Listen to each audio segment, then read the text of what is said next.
بندہ پروردگارم امت احمد نبی دوست دار چار یارم تاب اولاد علی مذہب حنفیہ دارم ملت حضرت خلیل خاک پائے غوث اعظم زیر سایہ ہر ولی صدیق عکس حسن کمال محمد است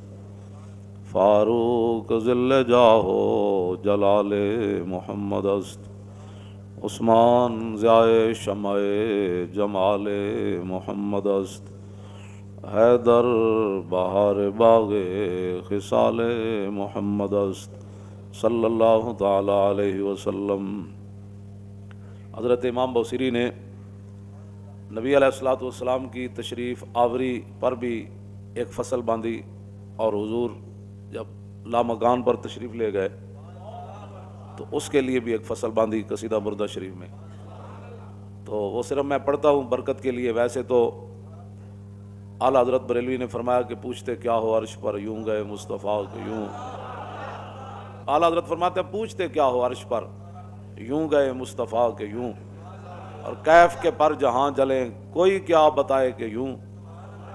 فرمایا جہاں نور کے پر جلتے ہوں تو وہ کون بتائے گا کہ پھر حضور کیسے گئے۔ کسر دنا کے راز میں ثم دنا فتدلی فکان قاب قوسین، کسر دنا کے راز میں عقلیں تو گم ہیں جیسی ہیں، روح قدس سے پوچھئے تم نے بھی کچھ سنا کہ یوں۔ تو رسول اللہ کی شان وراء الورا ہے، تو امام بوصیری نے کیا بات کر دی، یا خیر من یمم العافون ساحتہ سایم وفوق متون العین الرسمی ومن هو الآیۃ الکبریٰ لمعتبر ومن هو النعمۃ العظمیٰ لمغتنم سرایت من حرم لیلا الى حرم کما سر البدر فی داج من الظلم وبت ترقى الى ان نلت منزلۃ من قاب قوسین لم تدرک ولم ترمی وقدمت کا جمیع الانبیاء بها والرسل تقدیم مخدوم علی خدمی وانت تخرق السبع طباق بهم فی موکب کنت فیہ صاحب العلم حتی اذا لم تدع شابا لمستبق من الدنو ولا مرقا لمستنم خفضت کل مقام بالاضافت اذ نودیت بالرفع مثل المفرد العلمی کما تفوز بوصل ای مستتر عن العیون وسر ای مقتتم فحزت کل فخار غیر مشترک وجزت کل مقام غیر مزدحم وجل مقدار ما ولیت من رتب وعز ادراک ما ولیت من نعم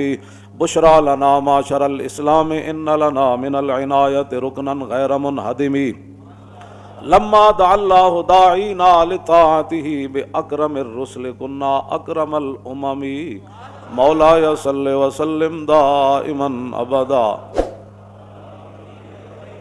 امام بوصیری فرماتے ہیں رسول اللہ جہاں تک گئے نا آج تک کسی کے خیال میں بھی وہ جگہ نہیں آئی۔ وَبِتَّ تَرْقَى إِلَىٰ أَن نِلْتَ مَنزِلَةً، حضور اس مقام پر تشریف لے گئے جہاں آج تک کسی کو خیال بھی نہیں آیا۔ اس واسطے اور نہ کسی نے اس مقام کا ارادہ کیا،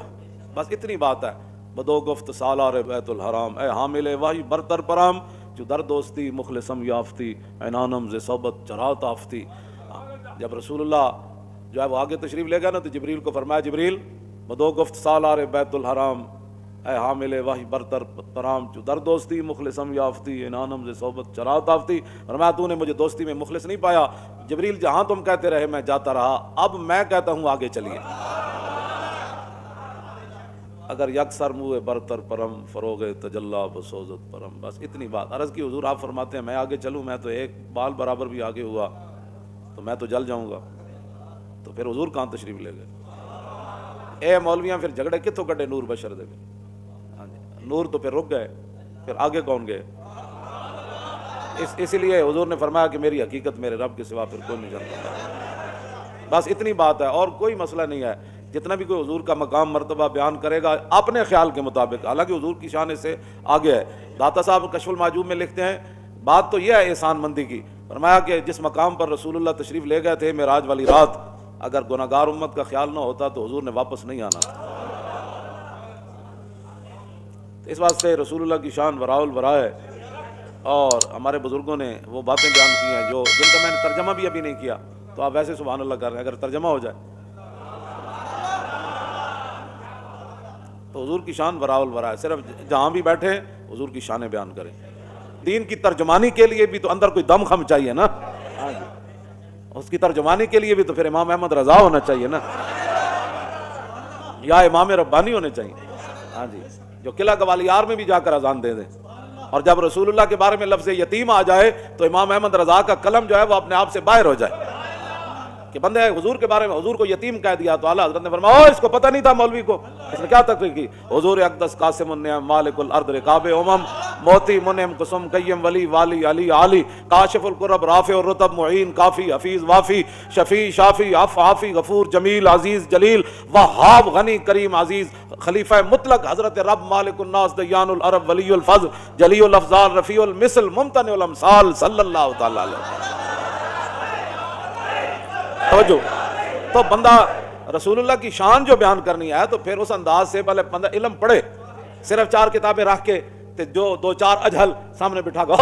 کیا بات کی، بھئی اجہل کو کیا پتا ہے بیان کرنے کے لیے،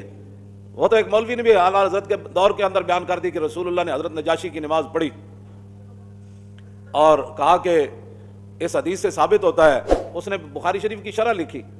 اور اس نے لکھا کہ حضور نے مدینہ منورہ میں حضرت نجاشی کی نماز جنازہ پڑھی، تو اس حدیث سے ثابت ہوتا ہے کہ امام کا رخ اگر قبلے کی طرف ہو اور میت غیر قبلے کی طرف پڑی ہو تو نماز جنازہ ہو جاتا ہے۔ اعلیٰ حضرت نے فرمایا اس جاہل کو یہ بھی نہیں پتا کہ مدینہ منورہ سے حبشہ جو ہے وہ قبلہ کی جانب ہے، حبشہ کی طرف، ہاں جی، تو پتہ بندے کو یہ بھی نہ ہو اور بندہ بخاری کی شرح لکھ دے، ہاں جی، تو اعلیٰ حضرت فرماتے ہیں اس جاہل کو یہ بھی نہیں پتا تھا، ہاں جی۔ تو لوگ ہمارے اس طرح کے آج کل بڑے بڑے جناب، حضور نے فرمایا نا یکون فی آخر الزمان دجالون کذابون یاتونکم من الاحادیث ما لم تسمعوا انتم ولا آباؤکم فایاکم وایاہم لا یضلونکم ولا یفتنونکم۔ حضور نے فرمایا ایک وقت آئے گا میں آخری زمانے میں بڑے بڑے فریبیے پیدا ہوں گے، بھائی جن مسائل کے اندر امت خاموش ہے، جو ہمارے بزرگ مسائل حل کر چکے ہیں، کن کے کہنے پر تم نئے نئے مسائل کھڑے کر رہے ہو؟ اس وقت ان مسائل کا وقت ہے، اس وقت تو مسائل کا وقت یہ ہے کہ برما میں کیا ہوا اور دہلی کی جامع مسجد کے امام صاحب کی آنکھیں نکال دی گئی۔